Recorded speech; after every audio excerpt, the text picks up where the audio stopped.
Some of the biggest content creators on the internet have been slogging it out in the comments on Twitter. At the center of the firestorm are XQC and Hasan, who have been accused of making low-effort, garbage reaction content. Now, reaction videos are nothing new, but this particular argument has hit a fever pitch, and XQC has hit back. Let's dive in.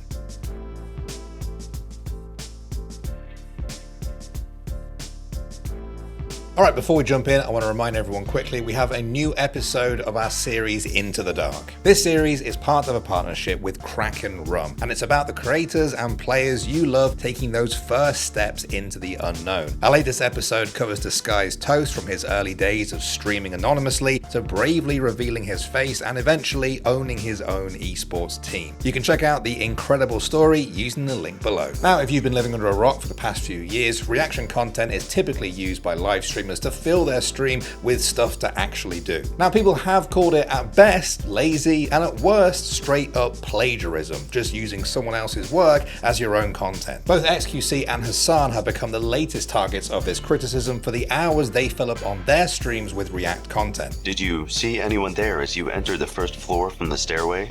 Yes, sir. He had insane cardio because he was using a under-the-desk treadmill.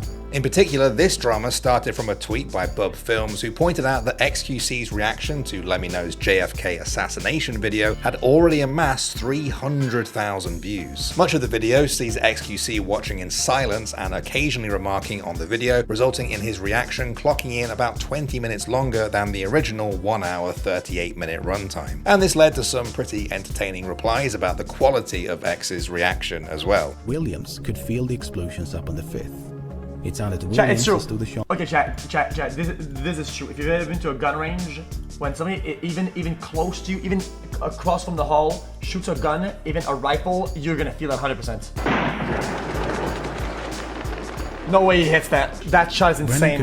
Now, we're all familiar with reaction content. I even enjoy it myself from time to time. But it seems like the length of the reaction videos, how little was actually additive, and the fact that it was a well-respected content creator combined to create the perfect storm here. Hasan straight up leaving his stream to watch the video for 4 minutes while he went to pee drew particular criticism, with many questioning if it can even constitute a reaction video if you're not actually there to react. Saying that, there were many people defending the streamers as well, some of them arguing it helped expose the original content creator. Now, in Ludwig's video about all of the drama, he did sympathize with that viewpoint, but also push back on it. Although there are some cases that you can point out where people have benefited greatly from React videos, smaller creators who get a large amount of exposure.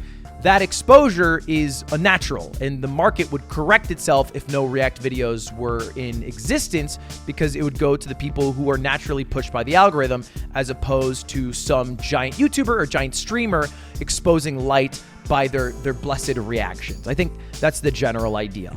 And that trickle down doesn't work. Trickle down reactonomics doesn't actually make sense. As you can tell, this is often a very divisive and subjective debate, which is only made worse by the fact that it's really on a sliding scale. Some reactions are clearly trash. They do nothing to add to the original work. But some of them are clearly what we would call transformative. The reactor has created an original piece of work based off someone else's. So what are the actual rules on this? Well, it all comes down to those slipperiest of words, fair use. Fair use allows copyrighted works to be used in a limited way without having to get express permission from whoever owns it. In law, this is decided by whether or not it's being used for parody or criticism, news reporting, commentary, and in the case of many of these YouTube and Twitch reactions, whether or not it actually transforms the original work. And that is at the heart of this debate here. Are these streamers doing enough to call their reactions original work? Now, there is some precedent here. In 2017, H3H3 Productions emerged victorious as the defendants in a lawsuit that claimed their reaction to a video was infringement. The judge noted that their use of the video constituted fair use. Any review of the client's video leaves no doubt that it constitutes critical commentary on Haas's video.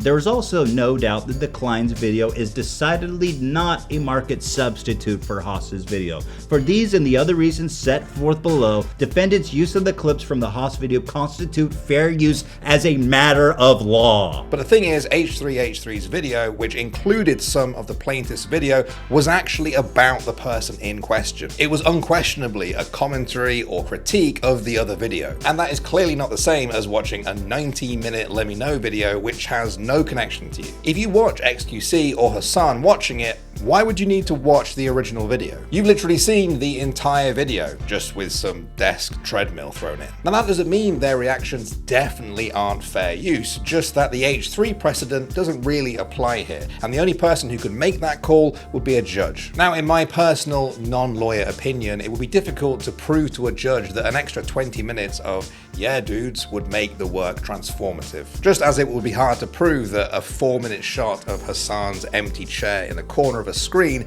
is transformative. Those who share that view included Mutahar from the YouTube channel Some Ordinary Gamers, a well-respected voice in the community who does important work and one who I also personally enjoy. And honestly, I think this is one of the big reasons this all blew up again. His opinion carries a lot of weight, and while I'm sure he has voiced his disdain for React content in the past, this particular case felt like the perfect storm. But what did XQC say in his defense? Well, yeah, he just kind of said Mutahar was triggered. He also said that sometimes people claim the revenue from his reaction videos, and he is seemingly fine with that, before demanding contradictory analytics or facts from the fan he was responding to. So, let's say someone uploads a video with all of one of your videos in it. What can you actually do? What should you do? You could ask them to stop, and maybe some streamers would. Failing that, there is obviously a legal process you can follow to issue a DMCA takedown notice if you feel your copyright has been infringed. But you have to be ready to sue that person if they decide to take it that far,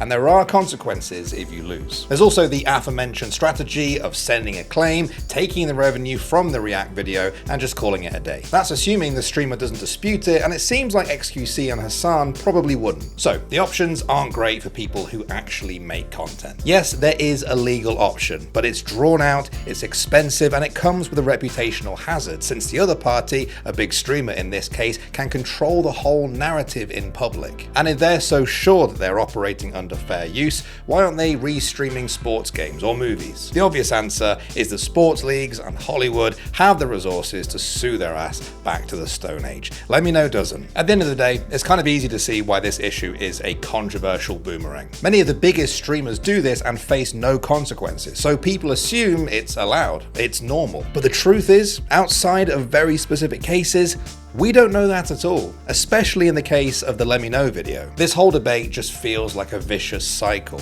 All reaction content falls on this sliding scale of subjectivity. Everyone draws the line in a different place. So, where do you draw your line? Which side have you taken in this latest example? And perhaps most importantly, do you see a way out of this never-ending cycle? I remember years ago, Jack Films did a video where he reacted to someone reacting to one of his videos. He was getting annoyed by this guy just reacting to all of this stuff, but just doing nothing, just watching it with like no commentary or anything, just laughing occasionally. So he just watched that guy's video with the same frozen expression on his face for the whole thing, and it was brilliant. It was genuinely funny. He got a lot of views. He probably made quite a lot of money off that. Good for him. Good for Jack Films.